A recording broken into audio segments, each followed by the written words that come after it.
अनंत संसार समुद्र तार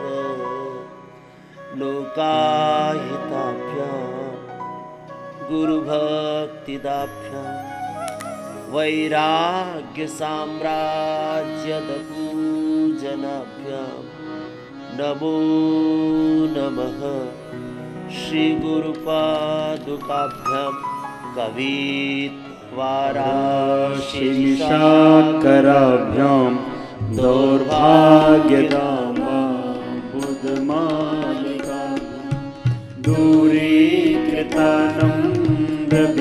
दूरीकृतानम्रविपत्ततेभ्यां नमो नमः श्री गुरुपादुकाभ्यां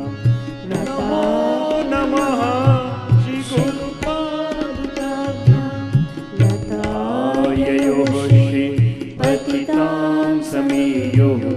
कदाचिदप्याशुदरिद्रवर्या मूकाश्च वाचस्पतितां हिताभ्यां नमो नमः श्री गुरुपादुकाभ्यां नमो नमः श्री गुरुपादुकाभ्यां कनिकाशपदाहृताभ्यां नानाविमोहादिनिवारिताभ्यां नमज्जनाभीष्टतते प्रदाभ्यां नमो नमः श्री गुरुपादुकाभ्यां नमो नमः श्री गुरुपादुकाभ्यां कृपालिमौली व्रजरत्नकान्ति सरेद्विराज झषकन्यकाभ्यां नृपत्वदाभ्यां नतलोकपङ्क्तिः नमो नमः श्री गुरुपादुकाभ्यां नमो नमः श्री गुरुपादुकाभ्यां परम्पराभ्यां तापत्रयाहीन्द्रखगेश्वराभ्यां पापान्धकारार्थपरम्पराभ्यां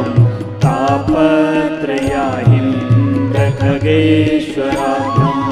जाड्याभिसंशोषणवाडवाभ्यां नमो नमः श्री गुरुपादुकाभ्यां नमो नमः श्री गुरुपादुकाभ्यां समाधिषट्कप्रदवैभवाभ्यां समाधिदान व्रतदीक्षिताभ्यां रमाधवाङ्घ्रे स्थिरभक्तिदाभ्यां नमो नमः श्री गुरुपादुकाभ्यां नमो नमः श्री गुरुपादुकाभ्यां स्वाचापराणाम् अखिलेष्टदाभ्यां स्वाहा सहायाक्षधुरन्धराभ्यां स्वान्ताच्च भावप्रदपूजनाभ्यां नमो नमः श्री गुरुपादुकाभ्यां नमो नमः श्री गुरुपादुकाभ्यां कामादिसर्प व्रजगारुणाभ्यां विवेकवैराग्यनिधिप्रदाभ्यां बोधप्रदाभ्यां धृतमोक्षदाभ्यां